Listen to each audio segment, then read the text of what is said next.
understanding as well.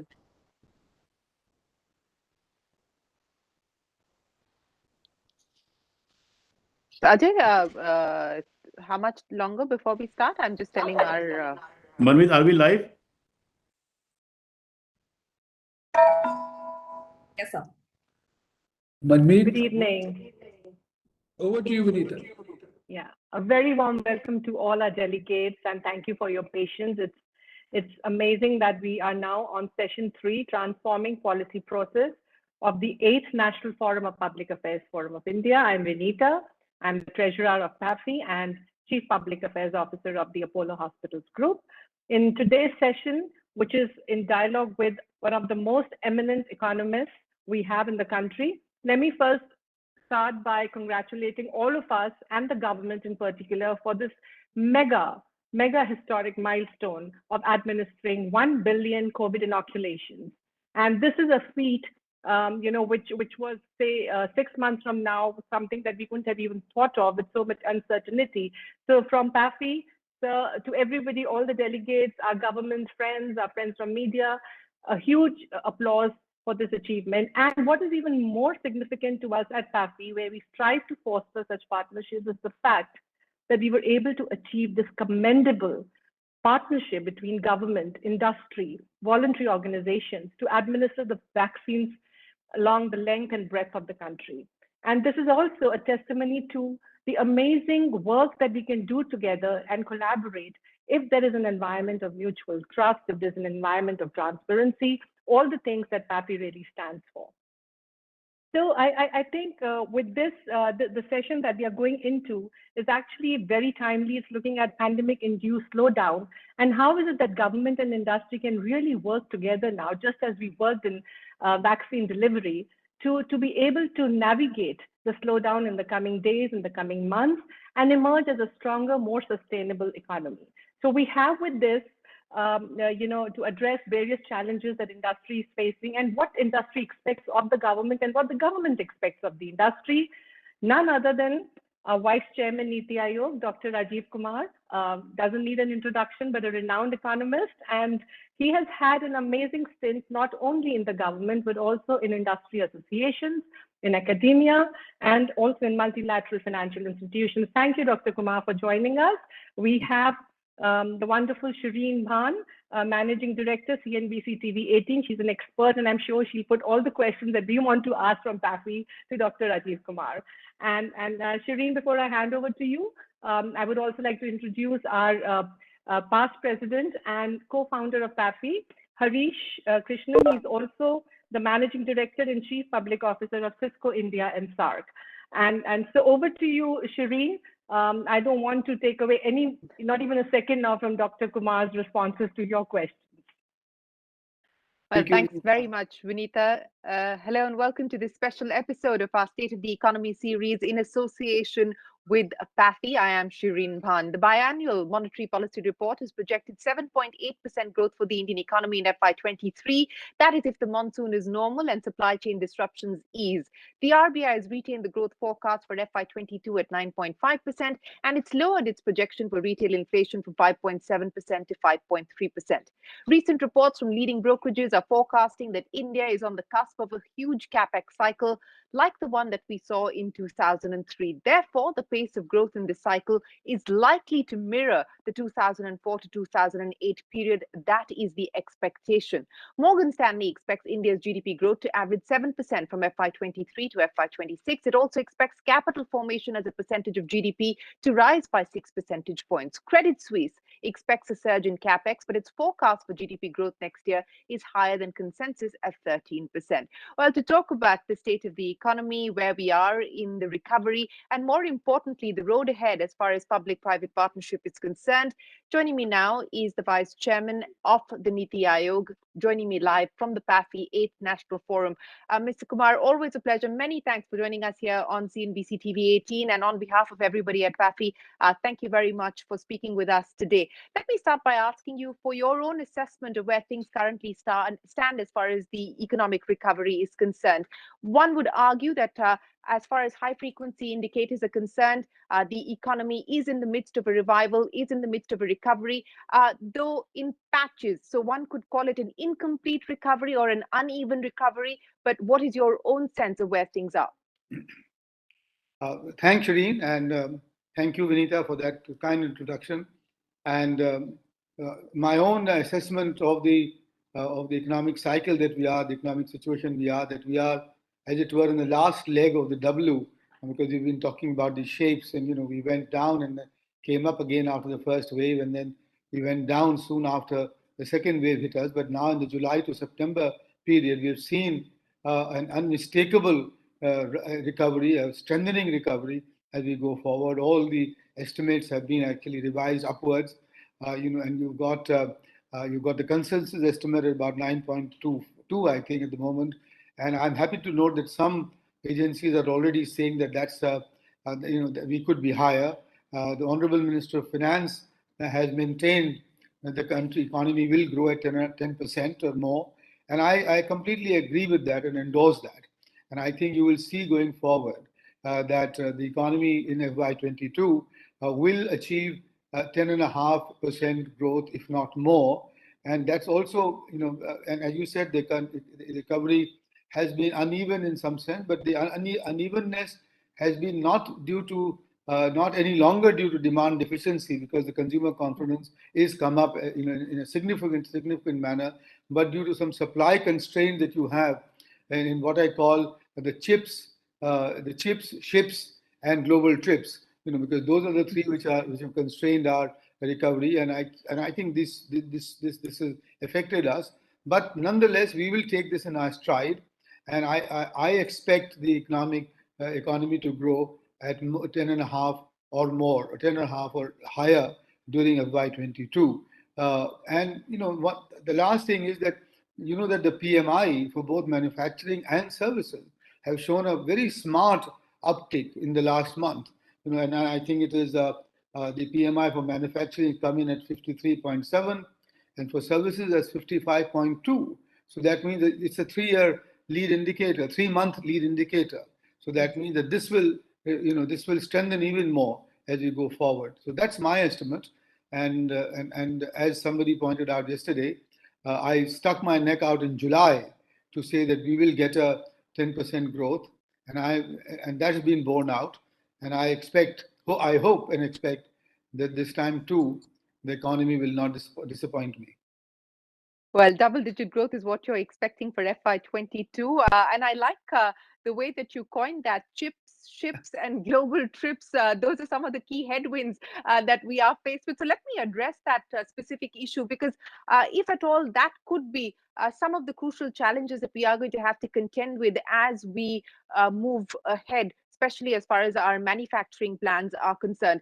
Just today, for instance, we had the automotive retail numbers coming in. Further, the Retail Association saying that this festive season has actually been one of the worst festive seasons on account of the fact that passenger vehicle sales have been impacted by chip shortages, as you point out, but two-wheeler sales have been impacted on account of the muted demand. How much do you believe this could be a risk factor as we move ahead? No, this is indeed one of the risk factors, and but also I'm a little surprised, if you like, at the downturn in the two-wheeler demand, and I suspect that this might well be um, telling us about a transition, a very strong transition from the ICE scooters to the electric two-wheelers. I think the consumers may well now be rethinking about what they would want to do, and the entry of some of the very large players who have in some sense disrupted the market, Ola, for example, and now others have announced their plans as well.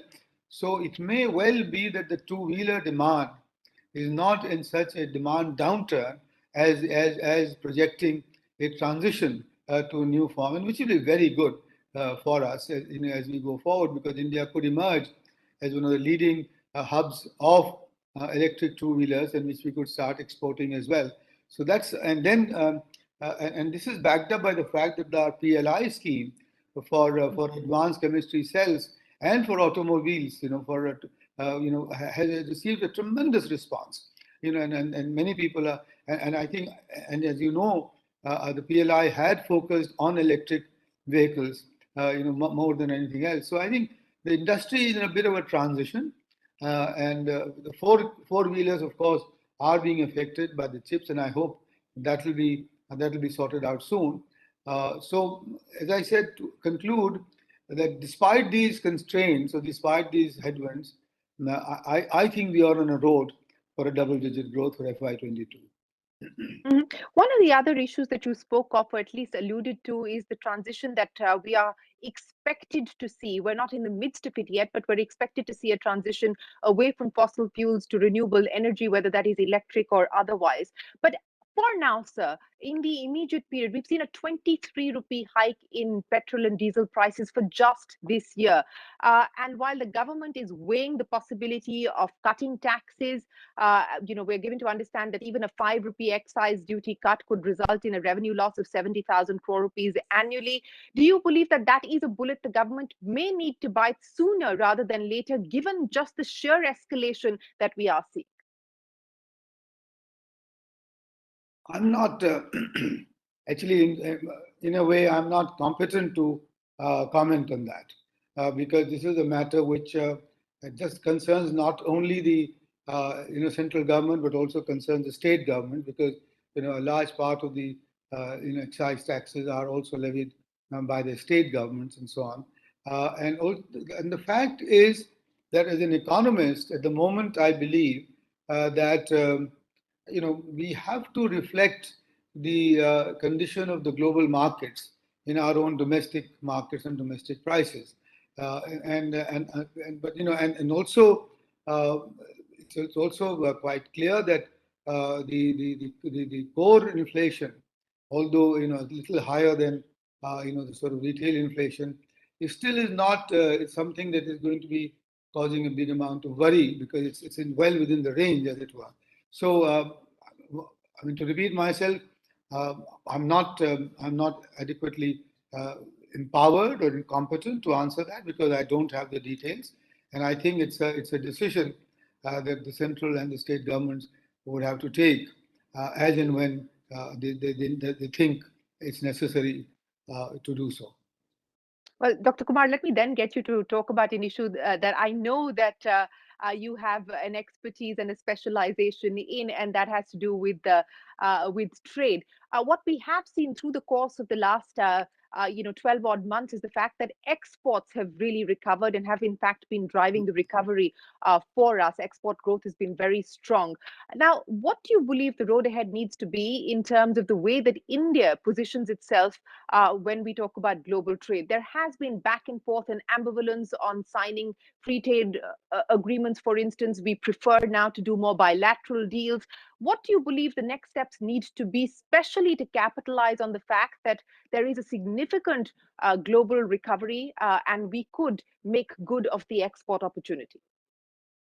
Great. Shireen, this is an area where we have to focus very sharply, as sharply as we can, if we want to sustain this growth beyond FY22 into FY23 and FY24. There have been very few countries, and very few economies, if any, who have grown at a sustained rate of 7 or 8% or more without taking recourse to accelerated export growth. And I think, therefore, I'm so happy to see our exports rising by 50% over last year and about 20% over FY20, because that's the way to go, and we will reach the 400 billion target this year. And I think that can be that can not only be sustained but has to be improved. Now, the thing to notice is that, as in the past, our export boat has risen with the general tide. The global world trade has experienced a growth of 23%, in this year over last year, and prior to that, even over the year before, it is in about 25%. So our boat has come up with that, but that may still imply that our share in merchandise trade may not have increased yet. And that's the target that we need to go for. Just like in services where our shares have increased, in the last 1 year, last couple of years, last 1 year, we need to now target, let's say, to double our share of the world trade, in the next, 3 or 4 years. But if we do that, then we will ensure that our rate of growth of exports is higher than the rate of growth of world trade as we go forward. And that's the thing that I think the government will focus upon very sharply. And so that's one part of it. And then to achieve that, we might need better market access, whether it is in the EU or it's in the ASEAN or it's in Australia or New Zealand, wherever. And which is why the focus of the Honorable Commerce Minister on taking these FTAs forward. And I think that is what you will see. But to repeat, again, to sort of emphasize, exports create jobs. They are largely labor intensive. We need to focus, therefore, also on non-petroleum exports, and because those are the sectors where we want to. And in this, may I bring out the importance of ramping up agro exports, because that again would mean a much greater value addition on our agricultural output, which we need to do. And that's one part of it. And the second part of it is that, yes, we should expand our share in merchandise trade, but we must not lose sight of the fact that services sector are our competitive advantage. So whether it is in education or it's in health or it's in tourism, India has to emphasize, build upon that. And I think we can do that. And I think given all of that, my expectation is that a 20% plus rate of growth, which is what we achieved during the 2003 to 2011 period, will be a reality going forward. What may I ask you, sir? Because as you point out that what we have seen is the pie has increased, but not necessarily India's share in the pie, and we continue to be a very small part of global trade at this point in time. If I were to ask you for specifics, for instance, we've now finally cleared the backlog as far as the pending MEIS dues are concerned. We moved on to the new system of RODTEP, etc. If I could ask you to give us specifics that you believe the government needs to focus on in collaboration with industry to ensure that we do achieve the export targets that you just spoke of. Yeah, I think all of what I said is premised upon the fact that the government and industry will work in partnership, and which is what is connoted by signified by the PLI scheme, which is a scheme which, as you know, is focused much more on Indian companies achieving global competitiveness than anything else. And therefore the government has actually put its cards on the table and made it very clear that it is prepared to go the extra mile, and is prepared to, in some sense, put the money where our policy is, to in order to incentivize our, companies to achieve, frontline technology, global competitiveness, and global scale. Not only that, Shireen, but the redefinition of the MSME sector, the doubling of the of the scale, the quadrupling or no 5 times increase in the capital investment allowed is intended to make those segments of the industry also a reasonable part of the global and regional production networks, which they have not been so far. Because if they increase in that size, that they will be able to achieve that. So the whole focus here is on this, and I think that's where that's what we need to work together on. And I would use this opportunity to request the industry to give us the feedback on wherever there is a bottleneck or a constraint, because the government is committed, and as the Honorable Prime Minister said, even on his 15th August address, we are committed to eliminating the unnecessary regulatory and compliance burden on the industry. We know that's where it hurts, and we've estimated them. We are working. Niti Aayog is working, seriously with all the states, because that's where the rubber meets the road.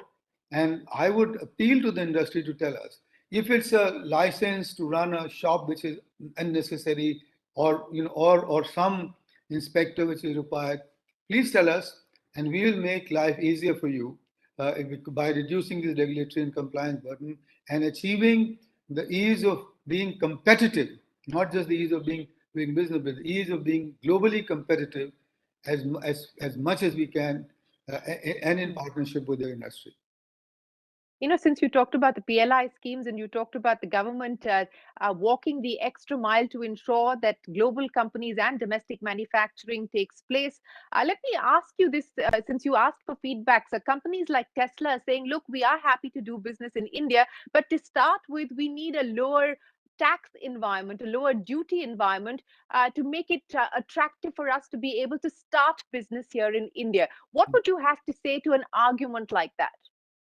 No, I would have to say that come and manufacture here, and you'll get all the tax benefit that you want.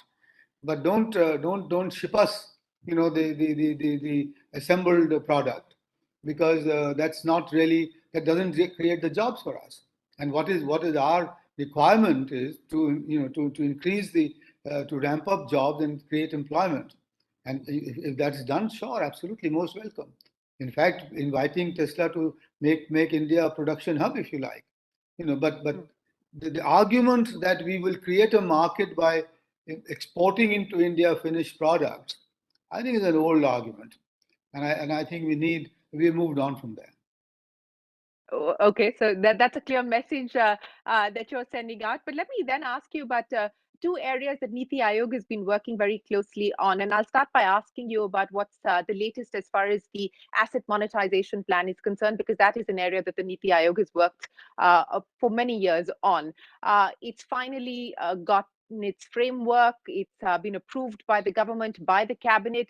As you see things today, and especially industry that's watching, and a bulk of the monetization is expected to come in from particular sectors like roads, railways, ports, shipping, and so on and so forth.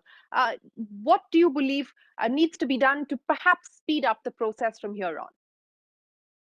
No, what needs to be done and what is being done is the focus on implementation, and focusing on crossing the T's and dotting the I's, and which I assure you is being, as we speak, is in process.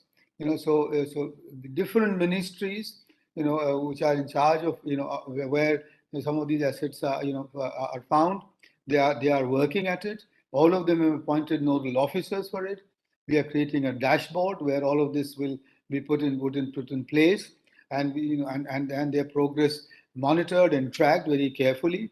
And you will see as a result of this, this focus on implementation, with the direction coming from the highest levels, real announcements being made, in the coming weeks, so that this is one area where we think, where we will achieve what has been targeted, because of now a very close monitoring by the group of secretaries, by the group of ministers, everybody else.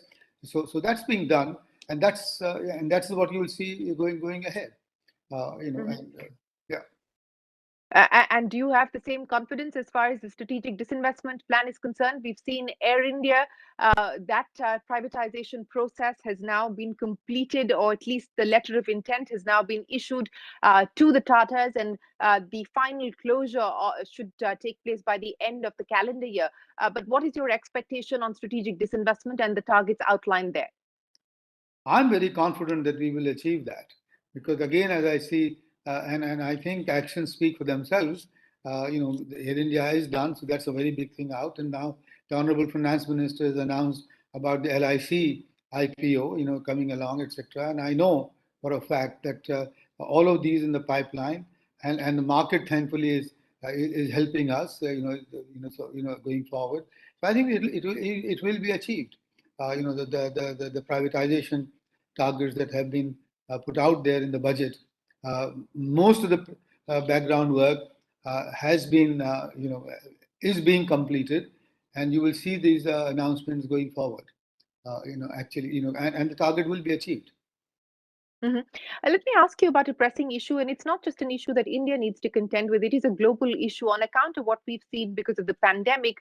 For the first time, there has in fact been a pushback when we talk about poverty rates, and we've in fact declined world over on account of the impact of the pandemic. Uh, as we look at where things currently are, what do you believe needs to be done to ensure that as the recovery gets stronger, that it is a more equal recovery? Yeah, that's a very good question, and I think we need to give more and more attention to that. And I think that is where our focus on infrastructure financing, on building up of the infrastructure, and on the real estate construction. I think those are where the real joys will come, because these have huge multiplier effects, and they are also very labor and employment intensive sectors. Which is why the Honorable Prime Minister's focus on the national infrastructure pipeline, and now on the Gati Shakti, and on the affordable housing, both in urban and rural areas, and the fact that some states are also announcing a cut in their registration rates and things, because these are the sectors which will create the opportunities for employment, which will then bring up, as it were, the second leg of the K that we keep talking about, and that will happen as we go forward. The Honorable Finance Minister has also talked about the possibility of the stimulus continuing, and it can take various forms. So that could be the other one. But my sort of focus is sort of really that we don't want a addressing of that issue by temporary handouts. What we want is to generate the economic climate, was to create the economic climate and create the conditions for a sustained recovery of employment, and which is why I come back to exports, because that is where you can get a lot of joy, especially in the service exports, if you want, and that's where things can happen, and things will happen as we go forward. Yes, that is a point that you're making very clearly here. But if I were to ask you, sir, since we're talking about the role of the private sector, and whether it is to do with dealing with the pandemic or, infrastructure building, we are now seeing the private sector collaborate with the government in different forms, different ways. What do you believe needs to be the need of the hour? What need to be the imperatives as we look at the role that the private sector can play in some of these aspects? Yeah, the government has made its intentions very clear by announcing, the asset monetization pipeline, by announcing the privatization pipeline, by announcing the fact that it is now, very sharply focused on PPP, in different sectors. Whether it's, for example, Niti Aayog has been talking about, the sort of private sector participation in rejuvenating our district hospitals and so on. So the government has made it very clear that it wants to give maximal space to the private sector for private investment, and so that's now the private sector has to has to internalize this, has to understand and accept this government's behavior, and not continue to, in some sense, be skeptical about the government's commitment to treating private sector and private investor as the principal trigger of economic growth in the country. And I think that, the Prime Minister has made so many announcements over the years about this, and I think even the new ones in the latest round two, it has become very clear that that this government expects and knows clearly that while we might ramp up public capex, because that can provide some of the trigger, it will have to be the domestic private investor, which has got to be the key, and that engine has to start firing the sooner the better. Now here again, I've said this before, but we see the private sector as extending from the very high market cap and high capital firms down to our MSMEs, where I think the real, and then the medium sector, which constitutes 1% of our small and medium enterprises, and while 99% is micro and so on. So I think that's the area where we want to see growth happening and investment happening, and the government. Let me put it this way: that the private sector has to now accept to work with the government, in taking the country forward and making making development a public event, a sort of people's movement, and what sort of for what we call satat vikas, and vikas based on Jan Andolan, and that's what the private sector should share its innovations now, because I think that there is no reason for that any longer. I mean, the government has shown that it can take very hard decisions of rolling back previous decisions, whether it's the retrospective tax or it's the telecom sector, etc. So we have the faceless assessment, our focus now on arbitration, so that we don't want litigation, etc. All of that is there, has been done to try and convince the private sector that, look, we want you to lead the way to take this country forward, because that's the trigger and that's the engine that we need to fire as strongly as it can, to get the sustained growth beyond FY22 at, in my case, 8%. Let me add just one other word, which is that many people now sort of said that India's rate of potential growth of output has come down. OECD had put it about 10 years ago at 8%, and now people are saying that it's 6.5 or 6 and so on. I want to say that given all the reforms that the government has made, and given all that commitment that the government has put out, to support the private sector, this rate of growth of potential output can easily be ramped up back to 8.5%.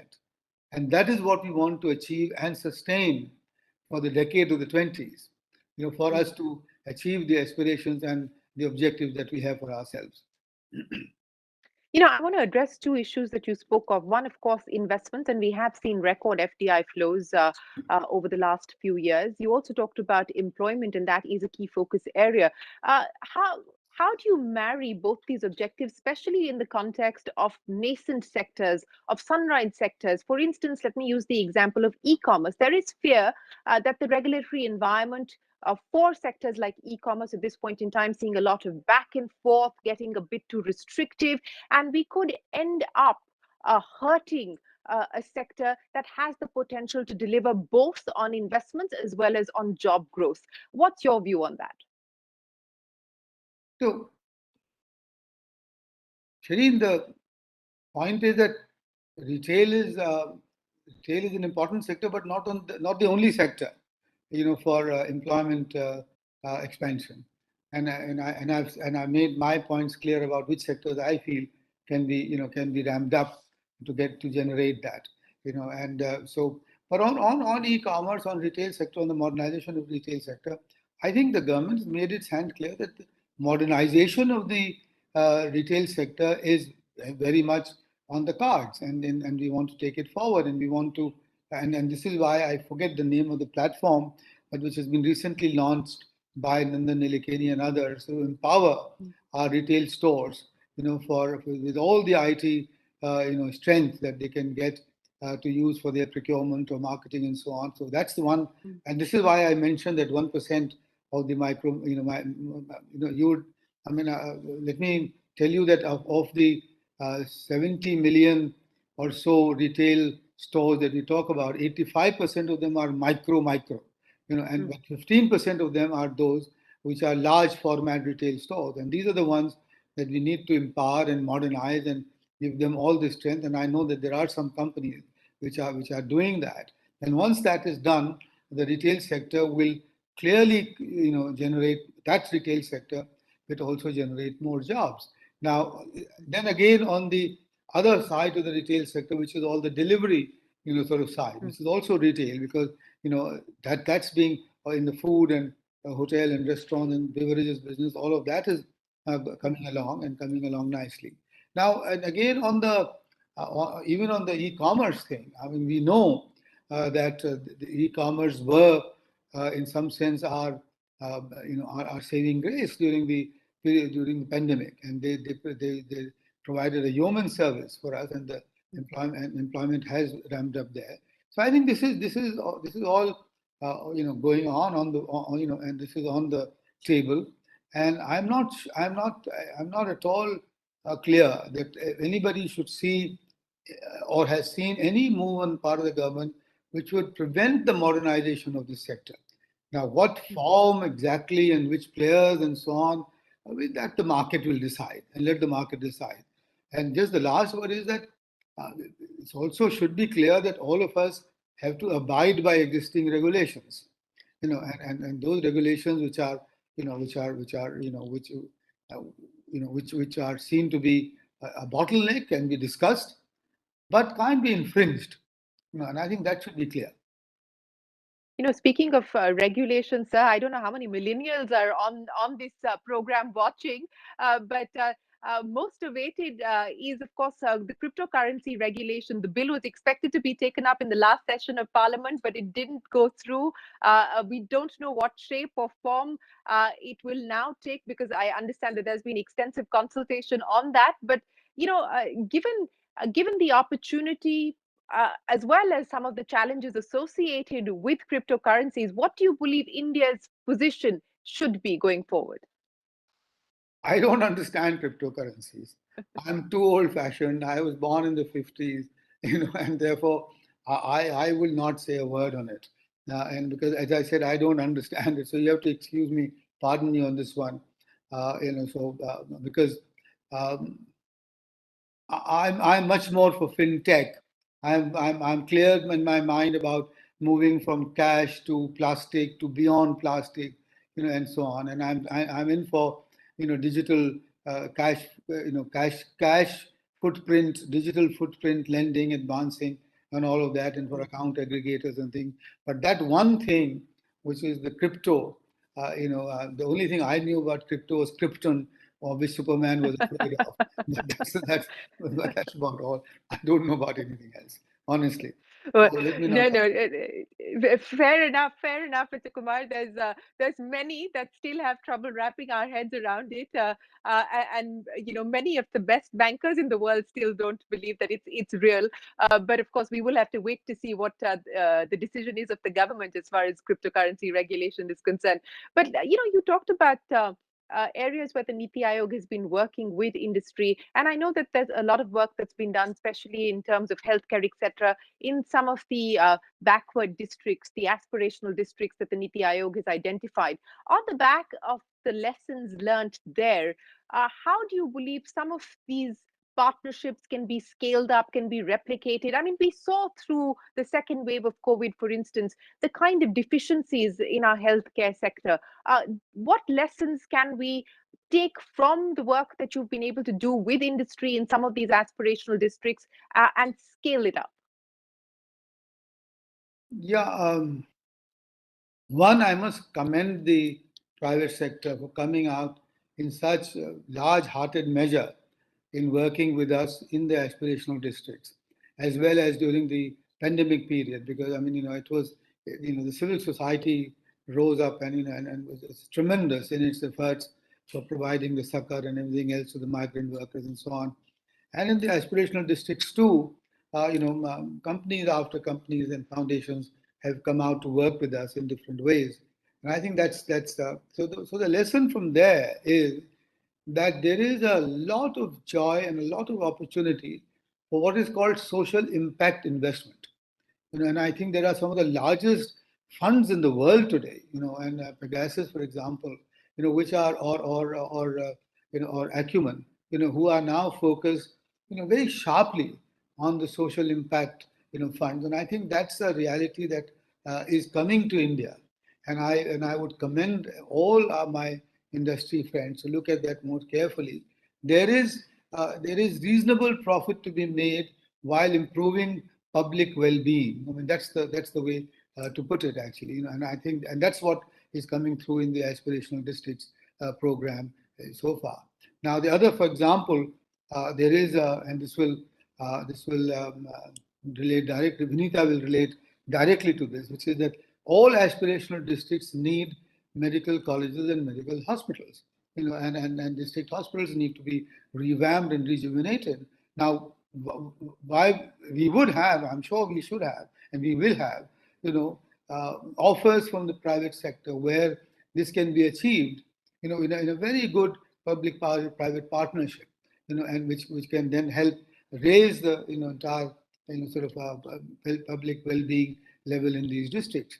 Now, similarly, we are trying our hand, for example, in 15 districts of UP, for changing maternal mothers' behavior towards nourishment, and to create the demand for government services to improve nourishment, because what we've discovered is that, supply, is okay, but what you need on the ground is for the women folk to start demanding, and knowing the difference between food and nourishment, to knowing the reasons for why they are still anemic, and why being anemic is not such a good thing, and then, and just so that behavioral change can come about very much more rapidly and at a much larger scale, if the government and the private sector collaborated together. And some of this is happening, but we can and we must replicate and scale it up. So there are large areas. Now, environment is again a very big deal, where we can do the same thing again, where we can make, the sort of, we can, how do I put it, where we can ensure that our carbon constraint is recognized while yet we make, sufficient profit. So I think something that, my old friend Yogeshwar, used to talk about, is about the triple bottom line. I think that can be and must be, a reality, and that's where we can converge, and we can, and we can work together. The last part of it is that we should now, from the ground especially, provide the feedback necessary to the government machinery on where things can improve. And because, given the fact that we are such a responsive government, I'm sure that can lead to better public good and public welfare. So those are the various areas where, Niti Aayog has been working with them, and and I see many more opportunities to work together.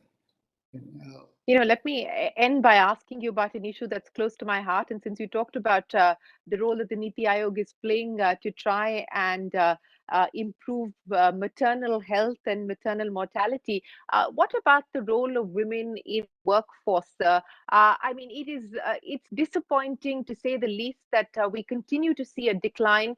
In fact, year on year, we are seeing more women opt out of the workforce. The ranking on the World Economic Forum's gender gap report, India far lower than its peers. In fact, as we talk about recovery now post-pandemic, most countries are looking at the possibility of a more gender-balanced recovery. So let me end by asking you, what do you believe needs to be done? Many measures have already been taken forward by the government, whether it's maternity health and so on and so forth.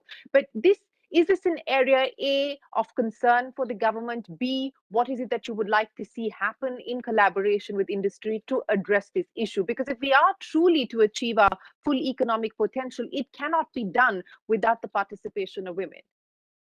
Well, I couldn't agree more. I mean, I completely agree. And I've been, in some sense, mystified at the decline in the female participation rates going forward. The PLFS, the periodic level survey, the family survey, does point towards a slight uptick in the year and a half, in the financial year 1920, towards this, and I believe that the trend is not further decline, as it were. So that's well, a slightly good news. But I've asked many researchers, believe you me, and some large organizations to try and find out for me the reasons for this decline. There are conjectures, there are hypotheses like more women in the colleges, more women for higher education, or but and the family satisfies the income level and doesn't want to maximize his income level, because that's the Indian tradition. Once you reach that level, the women are expected to drop out and so on.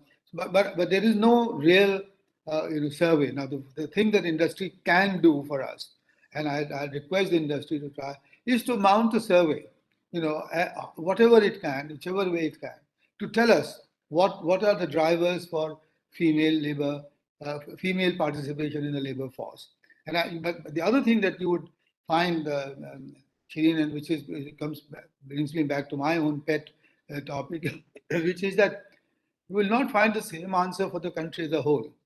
India is 29 countries put together, and you might find that there are very different answers in the northeast, in Meghalaya and in Assam and Manipur, than what is there in Rajasthan and Gujarat and so on.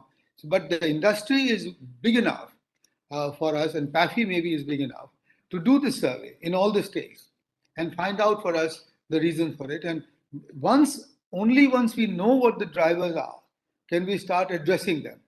And that is what. Now, the last thing that I want to say is that the government is committed to improving skills within the women, and therefore the big skills development program, and where we want to achieve better gender balance than what we can. So that we think can help the women to achieve, the sort of participation that we want. So that's my answer to you. But let me end by saying that that it'd be really quite satisfying to see professionals, having much bigger participation of of the women than what we have at the moment, because that can then set an example. And again, I would look to answers from the people here, because I honestly don't know what are the policy drivers for that. Well, Mr. Kumar, it's been an absolute pleasure. Many thanks for joining us here and taking us through your views on a whole host of issues. And I think that the one message is loud and clear from the conversation that we've had, that India must focus on exports, which I know is an area of particular and specific interest to you. Always a pleasure. Appreciate you joining us here for this special conversation. Let me hand it over to Harish. Thank you, Shireen.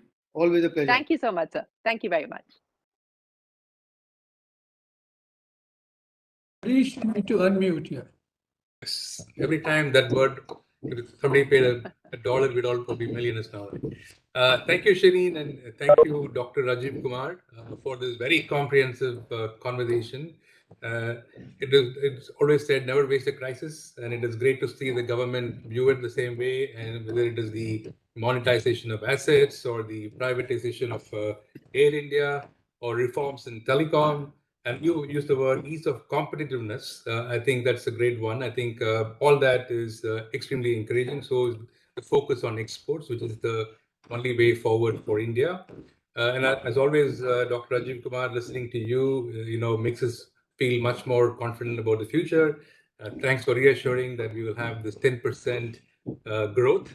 And also, with the new coinage of chips and was it trips? And I'm glad that you didn't say that the chips and ships will lead to tripping or something, but more of global trips, I guess, right?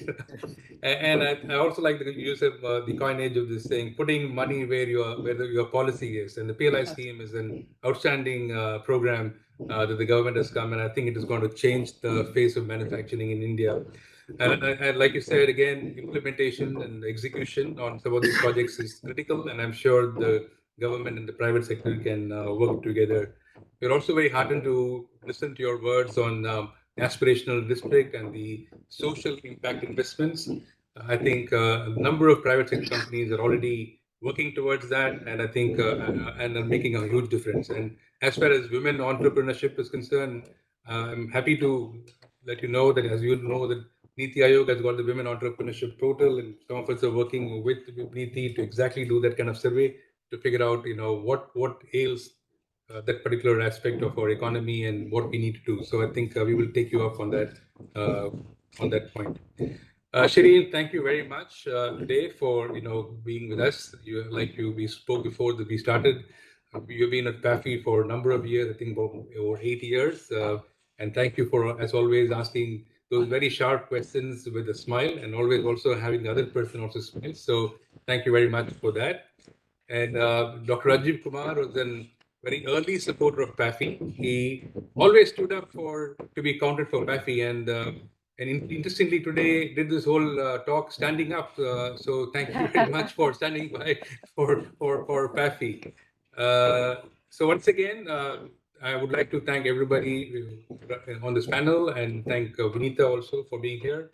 And I now would like to bring this particular session to a close. I would ask all the delegates to stand by for our next session, session 4, which is on geopolitics and economy.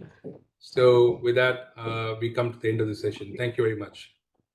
Namaskar. Thank you. Namaste. Thank you. Bye. Bye. Bye, everybody. Thanks, sir. Thank you so much.